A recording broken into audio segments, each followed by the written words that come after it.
Hello दोस्तों, स्वागत है आपका हमारे YouTube channel dolphin study point पर। तो आइए आज हम नया टॉपिक स्टार्ट करते हैं, जिसमें आज का हमारा टॉपिक रहेगा डाइजेशन एंड एब्जॉर्प्शन, पाचन तथा अवशोषण। इस टॉपिक से रिलेटेड हम आज कुछ इम्पोर्टेंट पॉइंट्स के बारे में डिस्कस करेंगे। तो आइए, और वीडियो शुरू करने से पहले मैं आपसे रिक्वेस्ट करती हूँ कि हमारी वीडियो को लाइक करें और हमारे चैनल को सब्सक्राइब करें। तो आइए शुरू करते हैं। हमारा फर्स्ट पॉइंट है, मनुष्य के दांत गर्ददंती यानी कि थीकोडॉन्ट तथा अस्थियों के अंदर गड्ढे में स्थित होते हैं। जो हमारे मनुष्य के दांत होते हैं वो थीकोडॉन्ट होते हैं, जो अस्थियों यानी कि बोन्स के अंदर धसे रहते हैं। नेक्स्ट पॉइंट, मनुष्य के दांत जीवन में 2 बार निकलते हैं, अतः इन्हें द्विबारदंती या डाइफायोडेंट कहते हैं। और जो दांत जीवन में 1 बार निकलता है उन्हें मोनोफायोडेंट यानी कि 1 बारदंती कहते हैं। तो मनुष्य कैसे होते हैं? डाइफायोडेंट, क्योंकि 2 बार निकलते हैं। 1 बार तो शुरू में जब बच्चा पैदा होता है तो उसके दूध के दांत होते हैं, और फिर टूटने के बाद परमानेंट टीथ निकल जाता है, इसलिए डाइफायोडेंट होते हैं। नेक्स्ट पॉइंट, दांत 4 प्रकार के होते हैं, और ये कैसे होते हैं? विषमदंती होते हैं, हेट्रोडोंट होते हैं। हेट्रोडोंट क्यों कहते हैं इन्हें? क्योंकि ये 4 प्रकार के, अगर एक ही प्रकार के होते तो होमोडोंट होते, लेकिन ये दांत जो होता है वो 4 प्रकार के होते हैं, इसलिए इन्हें हेट्रोडोंट कहते हैं। जिसमें फर्स्ट है इंसीजर, जिन्हें हम कृंतक कहते हैं। सेकंड कैनाइन या रत्नक। थर्ड प्रीमोलर्स, जिसे हिंदी में अग्र चवर्णक कहते हैं। एंड नंबर 4 मोलर्स, जिसे चवर्णक कहते हैं। आगे नेक्स्ट पॉइंट है, कृंतक तथा रत्नक में एक मूल होती है। प्रीमोलर्स में 2 तथा मोलर्स में भी 2 से अधिक मूल होती हैं। मूल यानी कि जड़ें, जिसे हम कह देते हैं कि जो हमारे दांत हैं वो अभी हम कह रहे हैं कि गड्ढों में धंसे हुए हैं, तो जो उनको जकड़े रखते हैं वो है। तो कृंतक और रत्नक में 1 मूल होता है, प्रीमोलर्स में 2 होते हैं, और मोलर में 2 से अधिक होते हैं। नेक्स्ट पॉइंट, आमाशय के 3 भाग होते हैं। बायां भाग बड़ा होता है, जिसे हम कार्डियक भाग कहते हैं, और दायां भाग छोटे पिंड को या जिसे हम पाइलोरिक पार्ट कहते हैं, और तीसरा पार्ट जो होता है वो दोनों के बीच का फंडिक पार्ट कहलाता है। नेक्स्ट पॉइंट, रूमिनेंट स्तनियों यानी कि रूमिनेंट मैमल्स, जिसमें भेड़, बकरी, गाय, जिराफ आदि आ जाते हैं। अब बात आती है कि रूमिनेंट मैमल्स क्या होते हैं। तो पहले हम रूमिनेंट मैमल्स के बारे में थोड़ा सा डिस्कस करते हैं।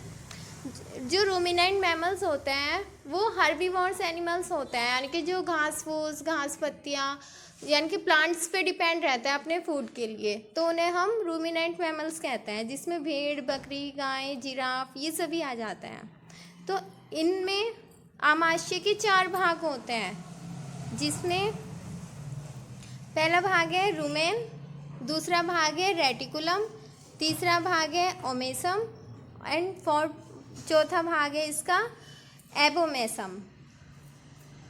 नेक्स्ट पॉइंट, छोटी आंत की दीवार में ब्रूनर ग्रंथियां, ब्रूनर ग्लैंड्स मिलती हैं। नेक्स्ट, मनुष्य की मुख ग्रसनी गुहिका में 3 जोड़ी लार ग्रंथियां खुलती हैं, जिसमें मनुष्य में प्रतिदिन 1.5 लीटर लार मुख में स्रावित होती है। इसमें 98 से 99% जल, 8.2% लवण तथा टाइलिन अथवा सैलिवरी अमाइलेज। टाइलिन क्या है? एक तरह से सैलिवरी अमाइलेज होता है, ये सभी इसमें मिलते हैं। नेक्स्ट पॉइंट, शाकाहारी गाय, भैंस आदि की लार में सैलिवरी अमाइलेज नहीं मिलता। नेक्स्ट, सैलिवरी अमाइलेज स्टार्च को शर्करा में बदल देता है। नेक्स्ट, माल्टेज शर्करा को ग्लूकोज में बदलता है, और सुक्रेज सुक्रोज को ग्लूकोज में बदलता है, तथा लैक्टेज लैक्टोज को ग्लूकोज व गैलेक्टोज में बदलता है, और पेप्सिन प्रोटीन को पेप्टोन्स में बदल देता है। तो ये सभी कुछ कन्वर्जन है जो एक दूसरे में चेंज करते रहते हैं। आगे क्या है, ट्रिप्सिन और काइमोट्रिप्सिन प्रोटीन को पेप्टोज पॉलीपेप्टाइड्स में बदलता है, जिससे हमारे जो डाइजेशन है और भी अदर हमारी बॉडी में सभी क्रियाएं होती रहती हैं, उन सब में जैसे हम कहते हैं कि एंजाइम्स चेंज होते रहते हैं, वो सभी इसमें हेल्प करते हैं। नेक्स्ट क्या है, लाइपेज वसा को वसीय अम्लों तथा ग्लिसरॉल में अपघटित करता है। आगे चलते हैं, नेक्स्ट पॉइंट है हमारा, जठर रस में 99% जल, 0.4% तथा 0.5% HCl तथा 0.4% पेप्सिन, रेनिन, गैस्ट्रिक लाइपेज, विकर यानी कि एंजाइम्स होते हैं। नेक्स्ट पॉइंट, मानव का दंत सूत्र होता है 2123/2123 × 2। ये सभी क्या है कि 2123 हम कह रहे हैं, ये सब हमारे दांतों की संख्या है। जैसे हमने भी पढ़ा है कि मनुष्य की जो दांत होते हैं वो 4 प्रकार के होते हैं, इंसीजर, कैनाइन, प्रीमोलर्स और मोलर्स। तो इसमें जो ऊपर 2 लिखा हुआ है, सबसे पहले दो क्या है, इंसीजर है। ऐसे ही 1 कैनाइन, 2 प्रीमोलर्स और 3 मोलर्स, इस तरह से होता है। अब ये ऊपर नीचे जो संख्या लिखी हुई है, इसका मतलब है कि 2123 ये ऊपर के दांत हो गए और 2123 ये नीचे के दांत हो गए, और इंटू 2, क्योंकि जो हमारा मुंह है वो 2 पार्ट्स में डिवाइड रहता है, हाफ हाफ।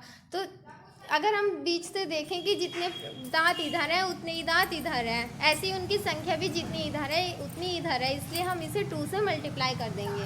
तो ये हमारे दांत का सूत्र हो गया है। तो हमारे और मनुष्य में कुल कितने दांत होते हैं, मनुष्य में कुल 32 दांत होते हैं। नेक्स्ट आगे चलते हैं, मनुष्य में कुल 3 जोड़ी लार ग्रंथियां मिलती हैं। कौन कौन सी, कर्णमूल ग्रंथि, अधोजीवा और तथा अधोहनु ग्रंथियां। नेक्स्ट पॉइंट, पेप्सिन का स्रावन जठर ग्रंथियों में होता है। नेक्स्ट, टाइलिन लार में उपस्थित कार्बोहाइड्रेट पाचक एंजाइम है जो अम्लीय माध्यम में कार्य करता है। नेक्स्ट, ग्लूकोनियोजेनेसिस में आवश्यकता अनुसार अमीनो अम्ल, वसा आदि से ग्लूकोज का संश्लेषण होता है। और ग्लाइकोजेनेसिस, क्योंकि ये अभी हम कह रहे हैं कि ये एक प्रक्रिया, एक रिएक्शन है, ग्लाइकोजेनेसिस में ग्लाइकोजन से ग्लूकोज का निर्माण आवश्यकता अनुसार होता है। आगे नेक्स्ट पॉइंट है गैस्ट्रिन। गैस्ट्रिन आमाशयिकी श्लेष्मिक कला से स्रावित हार्मोन है जो जठर ग्रंथियों को जठर रस स्रावित करने के लिए प्रोत्साहित करता है या प्रेरित करता है। नेक्स्ट, लाइपेज वसा। लाइपेज क्या है, लाइपेज एक वसापाचक एंजाइम है, वसापाचक विकर है जो अग्नाशयी रस में मिलता है। नेक्स्ट, पित्त वसा का इमल्सीकरण करता है। नेक्स्ट पॉइंट, पेप्सिन प्रोटीन का परिवर्तन पेप्टोन्स व पॉलीपेप्टाइड में करता है। नेक्स्ट पॉइंट आगे चलते हैं, यकृत में यानी कि लीवर में एल्यूमिन ग्लोबुलिन, यकृत में एल्यूमिन, ग्लोबुलिन, प्रोथ्रोम्बिन, फाइब्रिनोजन आदि का संश्लेषण होता है, आदि का फॉर्मेशन होता है। Next, heparin. हिपेरिन कहाँ होती है, अभी हमने पहले भी पढ़ चुके हैं, हिपेरिन लीवर से रिलेटेड होता है। तो हिपेरिन का संश्लेषण यकृत यानी कि लीवर में होता है, जो रक्त वाहिनी में रक्त का थक्का जमने से रोकता है, ब्लड क्लॉटिंग को रोकता है। नेक्स्ट पॉइंट, आहार नाल में यानी कि ईसोफेगस में भोजन कर्माकुंचन गति द्वारा आगे बढ़ता है। नेक्स्ट, ट्रिप्सिनोजन क्षारीय माध्यम में सक्रिय ट्रिप्सिन में बदलकर प्रोटीन का पाचन करता है, और ट्रिप्सिनोजन आमाशय में अक्रिय रहेगा क्योंकि वहाँ का माध्यम कैसा होता है, अम्लीय होता है। Okay friends, thank you. फिर मिलते हैं नई वीडियो के साथ। और दोस्तों हमारे चैनल को सब्सक्राइब ज़रूर करें। So please keep supported. Okay, thank you.